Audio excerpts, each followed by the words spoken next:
스스로 이르기를 내가 그들처럼 말하리라 하였더라면 나는 주의 아들들의 세대에 대하여 악행을 행하였으리니이다. 내가 어쩌면 이를 알까 하여 생각한즉 그것이 내게 심한 고통이 되었더니 하나님의 성소에 들어갈 때에야 그들의 종말을 내가 깨달았나이다. 주께서 참으로 그들을 미끄러운 곳에 두시며 파멸에 던지시니 그들이 어찌하여 그리 갑자기 황폐되었는가 놀랄 정도로 그들은 전멸하였나이다. 주여, 사람이 깬 후에는 꿈을 무시함과 같이 주께서 깨신 후에는 그들의 형상을 멸시하리이다. 내 마음이 산란하며 내 양심이 찔렸나이다. 내가 이같이 우매무지함으로 주 앞에 짐승이 오나 내가 항상 주와 함께하니 주께서 내 오른손을 붙드셨나이다. 주의 교훈으로 나를 인도하시고 후에는 영광으로 나를 영접하시리니 하늘에서는 주 외에 누가 내게 있으리요 땅에서는 주밖에 내가 사모할이 없나이다. 내 육체와 마음은 쇠약하나 하나님은 내 마음의 반석이시요 영원한 분깃이시라. 무릇 주를 멀리하는 자는 망하리니 음녀같이 주를 떠난 자를 주께서 다 멸하셨나이다. 하나님께 가까이함이 내게 복이라. 내가 주 여호와를 나의 피난처로 삼아 주의 모든 행적을 전파하리이다. 아멘. 기도합니다. 하나님, 우리는 복의 사람입니다. 형통의 사람입니다. 주여, 주의 것으로 기뻐하게 하시옵소서. 주 여호와 한 분으로 즐거워하게 하시옵소서. 오늘 말씀 중에 거하실 하나님, 우리의 심령을 붙들어 주시며 전하는 사람의 입술을 겸손케 하시며 듣는 자의 귀에 하나님의 은혜가 있게 하여 주옵소서. 이 귀한 시간 하나님께 위탁하오며 예수 그리스도의 이름으로 감사하며 기도하옵나이다. 아멘. 우리가 저번 주와 이어서 시편 73편을 같이 봉독하고 묵상하고 있습니다. 73편, 이 시편 73편의 주된 핵심 내용은 구원받은 하나님의 백성들, 의인들, 주님의 뜻대로 살려고 하는 사람들에게 고난이 없고 항상 행복한 일만 있으면 좋겠는데 하나님께 부르짖고 말씀대로 살려고 하는 사람들에게 고난이 오는 것, 이것이 우리에게는 갈등이라고 했습니다. 예수님께서 제자들에게 약속하신 것들이 많이 있습니다. 근데 여러분들 신약성경을 자세히 읽어보시면 예수님은 제자들에게 이 세상의 복을 약속한 적은 한 번도 없다는 것을 우리가 좀 직시해야 될 필요가 있어요. 교회의 존재 이유가 무엇입니까? 교회의 존재 이유는 예수 그리스도가 이 땅에 오신 이유는 예수님을 믿고 이 땅에서 우리가 좀 더 잘 살고 이 땅에서 좀 더 편안한 삶을 살기 위해서 주님은 이 땅에 오신 적이 없어요. 예수님 이 땅에 오시고 십자가에 죽으신 이유는 우리의 영혼을 생각하셨으며 이 땅은 신기로 같이 없어지되 하늘나라와 영원한 것은 우리에게 반드시 온다는 것을 알려주시는 하늘의 천국 복음을 알려주시기 위해서 이 땅에 오셨습니다. 그리고 제자들에게 말합니다. 너희들이 나의 제자로서 따라다닐 때는 너희는 나의 십자가, 너희들의 십자가를 짊어지고 나를 따라와야 된다라고 고난을 약속하셨단 말입니다. 그리고 의에 줄이고 목마른 자들은 그 의 때문에 핍박을 자초하며 그렇게 살아가는 자들이 성도라고 이야기를 하고 있습니다.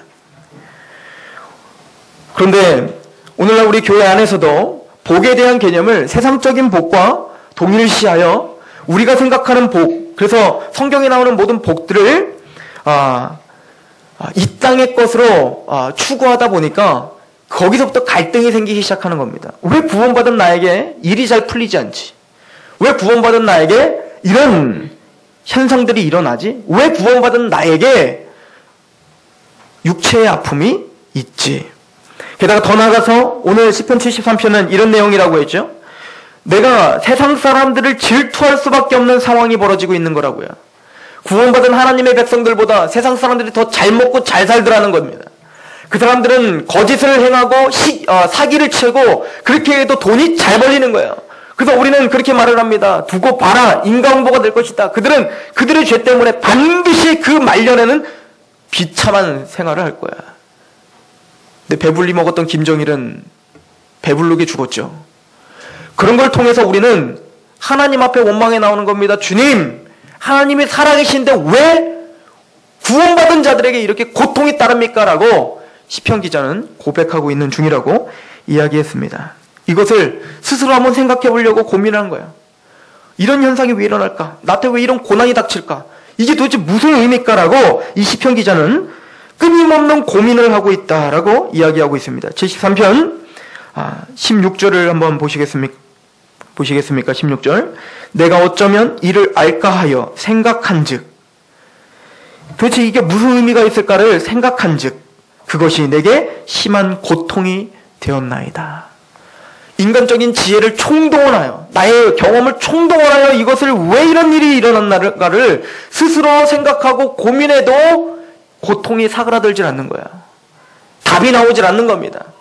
좀처럼 왜 이렇게 되는지를 이해가 가지 않는 겁니다. 그러나 오늘 시편 이 73편이 우리에게 주시는 메시지는, 이 시편 기자는 승리했다는 얘기죠. 이 모든 상황들을 통하여 이 시편 기자가 결론으로 외친 건 뭐냐면 73편 1절에 하나님이 참으로 이스라엘 중에 마음이 정결한 자에게 선을 행하신다라고 하는 것이었죠. 하나님은 선하시다. 구원받은 자에게 선하시다. 나에게 이런 고통이 따르지라도, 나에게 이런 고난이 있을지라도 하나님은 선하시다. 그런데 시편 기자는 스스로 생각할 때 이것이 왜 선한지, 하나님이 왜 선한지를 깨달을 수도 없다라고 이야기했습니다. 그러면 언제 이 시편 기자가 하나님의 섭리와 이게 복이라는 것을 깨닫게 되었습니까? 그게 오늘 핵심입니다. 73편 17절 말씀입니다. 같이 봉독합니다. 시작. 하나님의 성소에 들어갈 때야 그들의 종말을 내가 깨달았나이다. 언제 깨달았다고 말합니까? 하나님의 성소에 들어갈 때, 하나님의 성소에 들어갈 때 하나님의 선하심이 깨달아지기 시작하는 거예요. 하나님의 성소에 들어갈 때 인생에 있어서 이런 고통이 나에게는 복이구나라고 하는 것이 깨달아지는 것입니다. 시편 74편 28절을 보십시오. 이게 결론이지 않습니까? 하나님께 가까이 함이 내게 복이라. 세상 사람들이 잘 먹고 잘 사는데, 그들은 예수 그리스도를 믿지 않고 하나님을 믿지 않아도 잘 먹고 잘 사는데, 예수님을 믿지 않아도 그들 자녀들은 서울대 가고 직장 잘 잡는데, 예수님 믿지 않아도 저들은 사업 잘 되고 좋은 남편 만나서 그냥 떵떵거리며 교만하게 사는데, 예수님을 믿음으로 나는 예수 믿는 남편을 구하겠다고 했더니 아직까지 시집도 못 가고 장가도 못 가고 여러모로 나는 여러 고통을 당하고 예수님 말대로 정직하게 살려고 하다 보니 나를 이용해 먹는 사람들이 많고, 오른뺨을 때리며 왼뺨을 돌려대라고 해서 끝까지 용서했더니 그들은 나를 우습게 봐서 항상 내 마음을 아프게 하는 이 시대에 그래도 그렇게 사는 것이 복이구나를 이 시편 기자는 깨달았다라고 이야기하는 거예요. 이게 복이구나. 세상에서 잘 먹고 잘 살지 못해도 하나님의 말씀 앞에 서서 거기서 고난받는 것, 이것이 복이구나. 내가 지금 가난해도 이 가난이 복이구나. 이것을 깨달았다는 거예요. 이게 왜 복입니까? 세상적으로는 그게 복이 절대 아닌데, 근데 이 시편 기자가 주의 성소에 들어갔어요. 하나님의 성소에 들어갔더니 그제서야 그 모든 것들이 이해되더라. 그 복이 여기 있길 소망합니다. 여러분, 이 세상에서 이해되지 못했던 것들, 내 마음에 아픔이 있었던 것들, 내 마음에 상처가 있었던 것들, 이것만 생각하고 왜 하나님 나에게 이걸 주시지 않습니까? 라고 고백하며 고민하며 힘들었던 그 모든 것들이 이 주의 존전에 나와 하나님께 예배를 드리는 동안에 하나님이 대답해 주시길 소망합니다. 성소에 들어간다는 얘기는 실제적으로 우리에게는 하나님 앞에 간다고 우리가 보면 되겠습니다. 히브리서 4장 16절에 우리는 긍휼하심을 받고 때를 따라 돕는 은혜를 얻기 위하여 은혜의 보좌 앞에 담대히 나아갈 것이니라. 성소와 지성소는 제사장과 대제사장만 들어갈 수 있는 곳인데, 이제 예수 그리스도께서 십자가에 죽으심으로 이제는 휘장이 찢어지고 우리 모든 하나님을 믿는 아브라함의 자손들이 모두가 다 성소, 지성소까지 들어갈 수 있는 특권을 누렸다는 거예요. 근데 히브리 기자는 그 대제사장 되시는 예수님이 자기의 몸을 찢으심으로 성소에 들어가게 하심으로 우리에게 때를 따라 돕는 은혜를 주신다. 성소에 나가십시오. 하나님을 만나십시오. 그래야 여러분들에게 때를 따라 돕는 은혜를 주십니다. 하나님이 여러분들에게 영적 사고방식을 허락하십니다. 여러분들, 로마서에는 사도 바울이 굉장히 강한 어조로 육적 생각과 영적 생각에 대해서 이야기를 합니다. 육적인 생각은 사망이요, 영적 생각은 영생이라고 말을 하고 있어요. 여러분들의 삶 속에서는 어떤 사고로 여러분들의 인생을 바라보고 계십니까? 성경 우리에게 영적 사고방식을 갖고 있어야 된다고 말해요. 이게 거듭난 사람의 특징이라고 이야기합니다. 그런데 그 영적 사고방식, 즉 인간의 사고방식과 육적 사고방식을 부셔버리고 영적인 시각으로 하나님과 내 인생을 해석할 수 있는 그 눈은 오직 여호와의 성소에 와야지만이 가능하다라고 오늘 시편 기자는 이야기하고 있는 거 아닙니까? 73편 11절을 보면 이렇게 이야기해요. 말하기를 하나님이 어찌 알랴, 지존자에게 지식이 있으랴 하는도다. 볼지어다 이들은 악인들이라도 항상 편안하고 재물은 더욱 불어나도다. 이거를 쉬운 성경으로 제가 한번 찾아봤더니 이렇게 시작을 하더라고요. 12절에 이것이 악한 자들이 사는 방식입니다. 이것이 육적인 사고 가운데 사로잡혀 있는 자들의 사는 방식입니다. 하나님이 어찌 알랴? 하나님이 지혜롭냐? 하나님 믿고 있는 사람들이 정말 잘 사냐? 하나님 믿고 있는 사람들이 정말 복받았냐? 이것이 뭐라고요? 악한 자들이 사는 방식입니다. 그렇다면 우리는 세상과는 다른 시각을 갖고 계십니까? 오늘 여러분들은 주의 성소에 오셨습니다. 주의 성소에 와 하나님께 예배를 드리고 하나님을 만나고 임재 가운데 있으십니다. 그렇다면 하나님을 만남으로 여러분들의 고난과 고통이 이해가 되십니까? 욥을 생각해 보십시오. 욥은 하루아침에 자기 모든 자녀들이 다 죽임을 당하고 그 많았던 재산들이 하루아침에 다 폭삭 주저앉아 버렸죠. 그리고는 뭡니까? 사랑하는 사람들이 자꾸 죽어나가는 겁니다. 게다가 자기 몸에 악창까지 일어나서 이 온몸의 질병이 도대체 사람이 참을 수가 없을 만큼 모든 것이 괴로운 거예요. 차라리 나를 죽여주십시오 할 정도였죠. 하나님 나를 왜 태어나게 했습니까? 라고 하나님께 울부짖으며 기도하며 하나님께 원망을 했던 욥 아닙니까? 그런 욥에게 욥은 스스로 한번 생각해 본 거예요. 오늘 시편 73편의 기자처럼 내가 스스로 생각해보나 생각할수록 내 마음에 고통만 찾아오는 거야. 왜 이런 일이 닥쳤을까? 왜 나한테 내 인생이 이렇게 잘 풀리지 않을까? 왜 내 인생에 이런 그 고난이 있을까? 혼자 생각하면 생각할수록 이 마음이 고통이 너무 심해져서 답답한 거예요. 새 친구들이 왔습니다. 그리고는 조언을 한답시고 예수님 말씀대로 하나님 말씀대로 네가 살지 않으므로 넌 저주받은 거야. 하나님 말씀대로 살아야 돼. 네 처음은 미약하나 시작은 미약하지만 나중엔 네가 창대케 될 수 있으니까 회개해. 그렇게 끊임없는 조언을 들어도 더 심한 고통만 찾아오더라는 거예요. 내가 스스로 생각해도 이 고통을 해결할 수가 없어요. 또 사람들과 의논을 해봐도 그것이 내 고통을 해결해 주질 못하는 거예요. 그런데 하나님이 갑자기 임재하시고 하나님이 나타나시고 하나님을 만납니다. 그럴 때 어떤 역사가 일어납니까? 욥이 고백한 것입니다. 무지한 말로 이치를 하나님의 이 진리와 이치를 가리는 자가 누구이니까. 그리고 회개하며 하나님을 경배하는 역사가 일어납니다.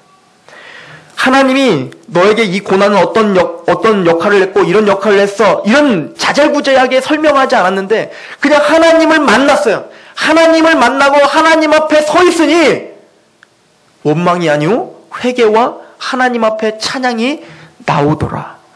이것은 경험해 본 자만이 아는 것입니다.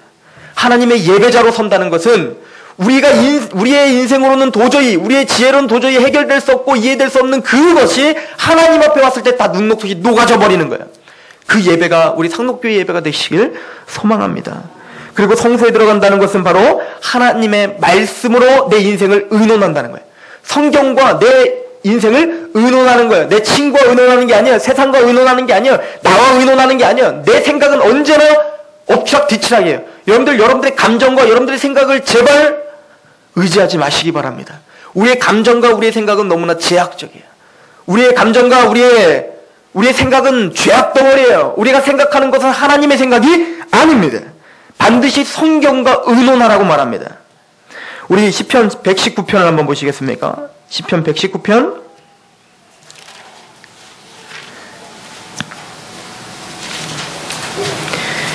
24절입니다. 시편 119편 24절.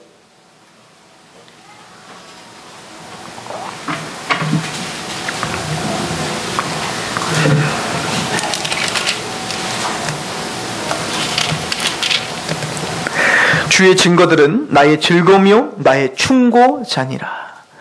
하나님의 말씀은 나의 즐거움이고 나의 충고자라는 거예요. 왜 그런지 보십시오. 51절 보겠습니다. 119편 51절부터 교만한 자들이 나를 심히 조롱하였어도 나는 주의 법을 떠나지 아니하였나이다. 여호와여, 주의 옛 규례들을 내가 기억하고 스스로 위로하였나이다. 주의 율법을 버린 악인들도 말미암아 내가 맹렬한 분노에 사로잡혔나이다. 내가 나그네 된 집에서 주의 율례들이 나의 노래가 되었나이다. 하나님의 말씀을 묵상함으로 믿음의 조상들이 나와 똑같은 인생을 살았다는 것을 발견하게 됩니다. 나와 같이 기근 가운데 하나님의 말씀 앞에 서서 그렇게 힘든 고단한 삶을 살았구나. 하나님 말씀 앞에 그렇게 살다 보니 고난을 받으며 그렇게 살았구나. 그런데 그들의 결말과 그들에게 베풀으신 하나님의 은혜를 볼 때 이것이 참 은혜구나라고 하나님 앞에 경배하며 내 인생을 해석할 수 있는 능력이 말씀을 통해서 생긴다는 것입니다. 이건 세상이 줄 수 없는 기쁨입니다. 또한 우리가 성소로 나간다는 것은 기도로 나간다는 것입니다. 야고보서 1장 5절은 너희에게 누구든지 지혜가 부족하거든 모든 사람에게 후히 주시고 꾸짖지 아니하시는 하나님께 구하라. 그리하면 주시리라. 하나님은 기도로 나갈 때 지혜를 주십니다. 여러분들의 고통과 고난 가운데 도저히 내 인생을 해결할 길이 없고 고통 가운데 휩싸였을 때 예배로 나오십시오. 말씀을 묵상하십시오. 기도하십시오. 그렇게 되면 깨달아지는 것이 있다는 거예요. 첫 번째는 악인들이 그 형통함이 진짜 형통이 아니라는 것을 하나님의 말씀을 통하여 깨닫게 되는 것입니다. 우리 시편 73편 우리 18절부터 보겠습니다. 오늘 본문이지요. 73편 18절 주께서 참으로 그들을 미끄러운 곳에 두시며 파멸에 던지시니 그들이 어찌하여 그리 갑자기 황폐되었는가. 놀랄 정도로 그들은 전멸하였나이다. 하나님은 하나님의 율례에서 떠난 그들이 이 땅에서는 잘 먹고 잘 살고 편안한 것 같지만 그들은 하나님이 반드시 파멸 가운데 던져질 거라는 것입니다. 교회는 예수 그리스도를 제대로 영접하지 않고 하나님을 제대로 영접하지 않으며 하나님의 율례를 사모하지 않는 자들에게는 걸림이 되는 곳이에요. 그들은 반드시 하나님 앞에 진멸을 당할 것입니다. 그러나 그들은 깨닫지 못합니다. 그러나 시편 기자는 하나님의 성소에서 즉 예배로 말씀으로 기도로 깨달아진 게 있었어요. 그게 뭐냐면 20절입니다. 주여 사람이 깬 후에는 꿈을 무시함과 같이 주께서 깨신 후에는 그의 형상을 멸시하시리이다. 내 마음이 산란하며 내 양심이 찔렸나이다. 무슨 얘기입니까? 여러분들 아무리 즐거운 꿈, 저도 가끔 꿈을 너무 잘 꿔요. 꿈을 매일매일 꿉니다. 저는 꿈을 꾸는데 정말 즐거운 꿈을 꿀 때가 많다고요. 막 하여튼 세상적인 부귀영화를 누리는 꿈도 꿔요. 그렇게 꿈을 꾸고 딱 일어나면 무의미하죠. 전혀 생각도 안 나요. 그런데 이 땅에서의 잘 먹고 잘 살고 형통이라고 말하는 것들은 80년, 90년, 100년을 그렇게 살다 할지라도 반드시 꿈에서 깨어날 때가 올 거라는 거예요.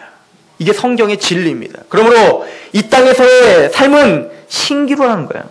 이 땅에서의 삶은 꿈이라는 거예요. 열심히 꿈에 집착하라는 것입니다. 그러나 반드시 이 땅에서의 형통은 깨질 날이 올 것이라고 성경은 이야기하고 있는 것입니다. 누가복음 12장 19절 20절은 이렇게 말합니다. 예수님이 직접 하신 말씀입니다. 또 내가 내 영혼에게 이르되 영혼아 여러 해 쓸 물건을 많이 쌓아두었으니 평안히 쉬고 먹고 마시고 즐거워하자 하리라. 하되 하나님은 이르시되 어리석은 자여 오늘 밤에 내 영혼을 도로 찾으리니 그러면 내 준비할 것이 누구의 것이 되겠느냐 하셨으니 자기를 위하여 재물을 쌓아두고 하나님께 대하여 부요하지 못한 자가 이와 같으니라. 제가 제 아내랑 가끔 그런 얘기를 해요. 제 아내가 이제 애기 엄마들 많이 만나지 않습니까? 애기 엄마들을 많이 만나면 두 부류로 딱 나눠져요. 한 부류는 자상하고 가정적인 남편, 그러나 불신자. 그 반대로는 자상적이지 못하고 가정적이지 못한 저주죠.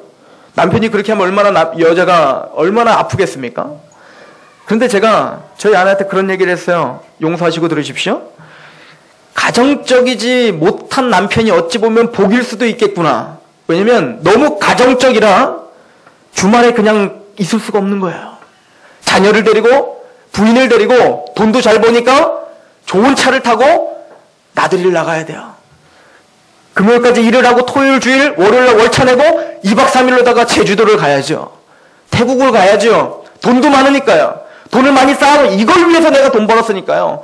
이걸 위해서 내가 따뜻하게 살고 내가 따뜻하게 밥을 먹고 내 가족들과 화롭게 그렇게 살려고 내가 열심히 부단히도 열심히 일을 했으니까요.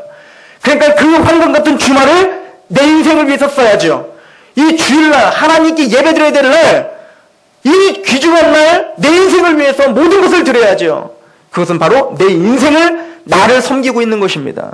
저주입니다. 신기루에 사로잡혀 있는 거예요. 꿈에 사로잡혀 있는 것이란 말입니다. 사탄은 끊임없이 주일 5일째 근무라는 걸 만들어서 끊임없이 하나님의 성소에 나오지 못하게 하고 있습니다.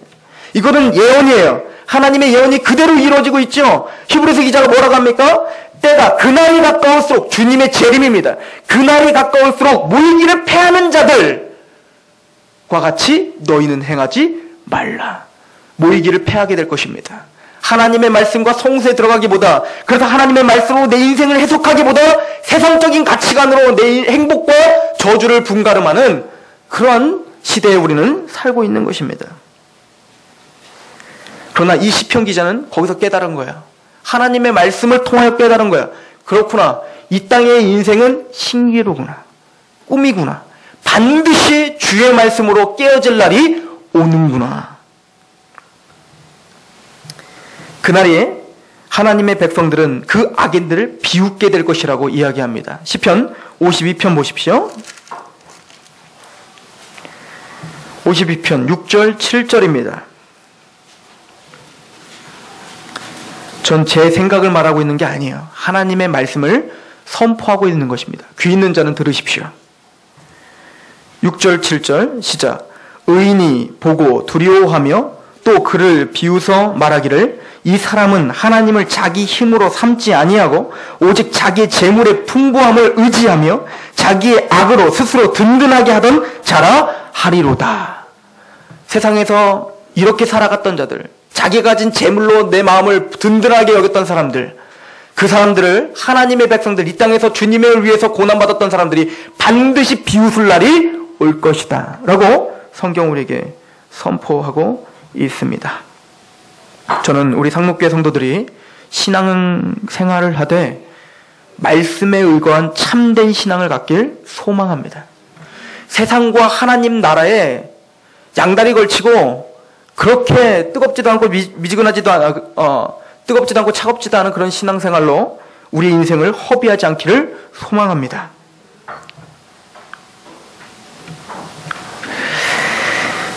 시편 기자는 이 모든 것을 깨닫고 난 다음에 이렇게 고백했어요. 아, 내가 원망하고 세상을 질투했던 것이 얼마나 무모하고 지혜가 없었던 행동인가 라고 고백을 하고 있죠.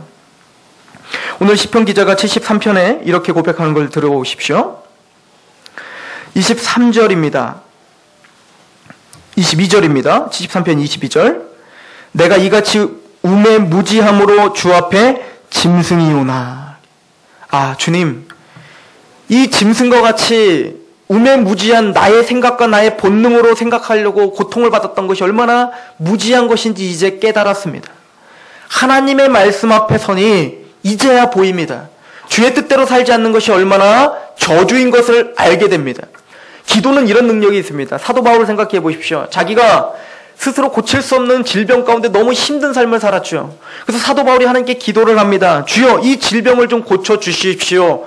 세상적으로 말하면 질병이 고쳐지는 게 복이었단 말입니다. 그런데 사도 바울은 3번이나 간구했는데 그 질병이 고쳐지지 않는 저주를 받았단 말입니다. 그런데 그 사도 바울은 기도를 하며 그 기도 중에 하나님의 성수에 들어간 거죠. 성수에 들어가 하나님의 지혜를 깨닫게 됐습니다. 아하, 내가 가진 복음이 너무나 값져서 내가 교만할까봐 하나님이 나를 겸손케 하시려는 하나님의 은혜였구나라고 사도 바울은 자기의 인생을 해석합니다. 이것이 주의 성소에 들어갔을 때 갖는 하나님의 백성의 축복이라고 성경은 이야기하고 있어요. 그리고 이걸 깨닫습니다. 보십시오. 23절에 내가 항상 주와 함께하니 주께서 내 오른손을 붙드셨나이다. 주의 교훈으로 나를 인도하시고, 주님의 말씀입니다. 주의 말씀으로 나를 인도하시고 후에는 영광으로 나를 영접하실 거군요.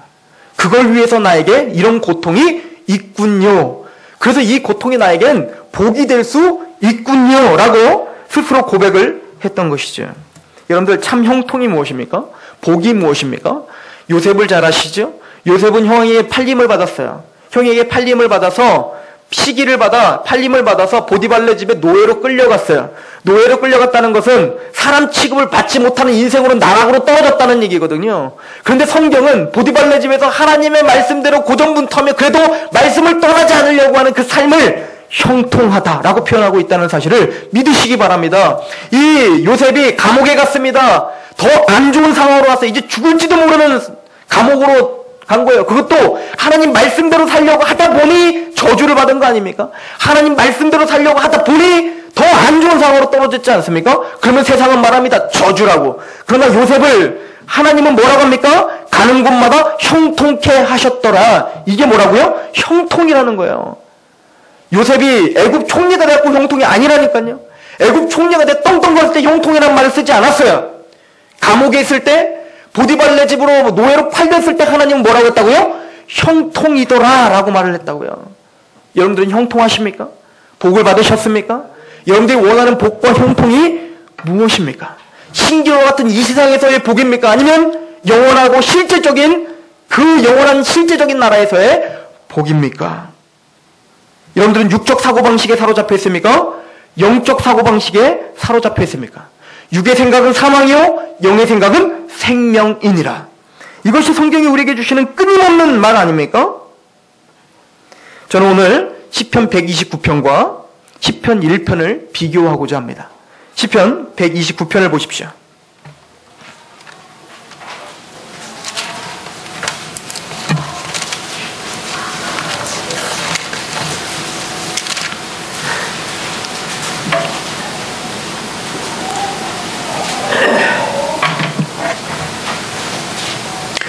이스라엘은 이제 말하기를 그들이 내가 어릴 때부터 여러 번 나를 괴롭혔도다. 그들이 내가 어릴 때부터 여러 번 나를 괴롭혔으나 나를 이기지 못하였도다.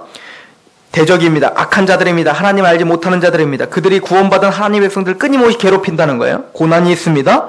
밭가는 자들이 내 등을 갈아 그 고랑을 길게 지었도다. 얼마나 고통스러우냐면 밭가는 사람이요 그 고랑을 뭡니까? 호미 같은 걸로 막 파잖아요. 근데 어디를 파는 것 같다고요? 내 등어리를 그렇게 파는 것처럼 인생 가운데 그렇게 힘들다는 거예요. 우린 그런 고통은 아직 없잖아요. 4절에 여호와께서는 의로우사 악인들의 줄을 끊으셨도다. 그러나 그들의 줄을 반드시 끊으실 거라는 거예요. 그런데 그들은 우리를 비웃고 있죠. 야, 하나님을 믿었는데 너희는 계속 고통만 당하잖아. 6절입니다. 같이 읽어봅시다. 시작. 그들은 지붕의 풀과 같을지어다. 그것은 자라기 전에 높은 곳에 있습니다. 잘 되는 것 같습니다. 지붕 위에 있어요. 지붕 위에 있는 풀과 같아요. 햇빛과 더 가깝습니다. 더 잘 되는 것 같아요. 그러나 지붕 위의 풀은 어때요? 뿌리를 내리지 못하고 금세 시들어버릴 수밖에 없죠. 그게 바로 악인들의 형통이라는 거예요. 이 땅에서 지붕 위의 풀과 같이 잘 되고 잘 먹고 잘 살고 있습니다. 그러나 그들은 반드시 하나님이 마르게 할 것이다. 그럼 우리는 무엇입니까? 시편 1편입니다.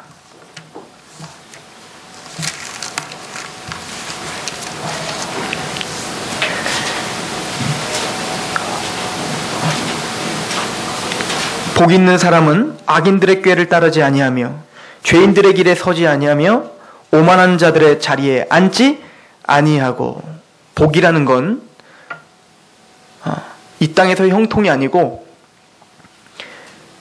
고난 중에서도 고통 중에서도 악인의 꾀를 따르지 아니하는 것입니다.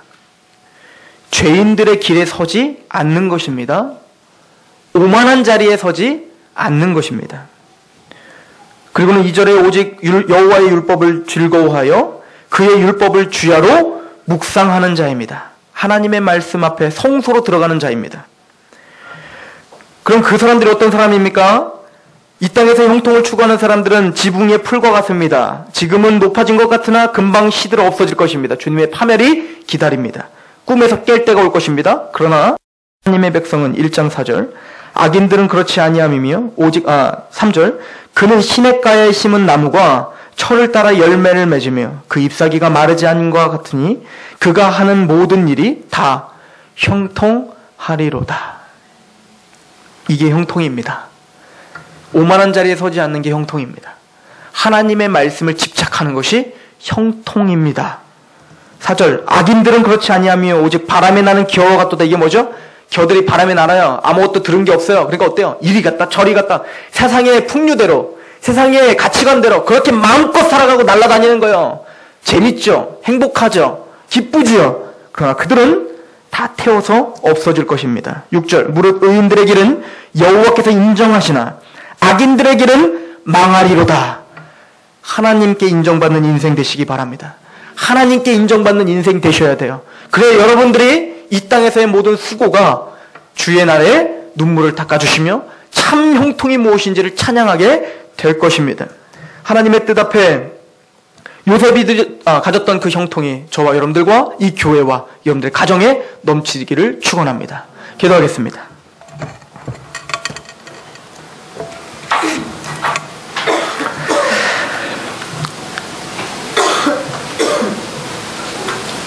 하나님, 우리에게 고난을 주시어 감사합니다. 우리가 우리 인생으로 생각할 수 없는 여러 환경들로 인해 가슴이 저며오고 세상 누구도 기댈 데 없어 두 손 들고 주 하나님 앞에 나올 수밖에 없는 그런 심령이 가난 인생으로 우리를 불러주셔서 감사합니다. 이 땅이 전부가 아니라 하나님의 나라가 반드시 도래할 것이며 그날에 주의 뜻 가운데 살았던 우리의 생각과 마음을 보상해 주실 것임을 믿고 살아가는 하나님의 백성들, 그들이 마음껏 하나님께 울며 기도하고 마음껏 하나님께 기뻐하며 찬양할 수 있는 주의 성소를 주신 것 감사합니다. 예, 주님, 우리도 세상처럼 마음껏 바람에 나는 겨들처럼 그렇게 재미를 추구하며 세상의 풍랑에 그렇게 살아갈 수밖에 없었던 우리들을 자기 아들을 찢어 죽이시며 우리를 대신하여 그 죄를 사무시어서 우리가 영적 사고를 할 수 있게 되었습니다. 거듭났습니다. 주여, 우리 인생 가운데 참 승리를 보게 하여 주시옵소서. 믿지 않는 사람들이 우리 인생을 통해 참 형통이 무엇인지를 바라보게 하여 주시옵소서. 그렇게 역사하실 하나님 앞에 우리 인생을 올려드리오며 예수 그리스도의 이름으로 감사하며 기도하옵나이다. 아멘. 찬양합시다.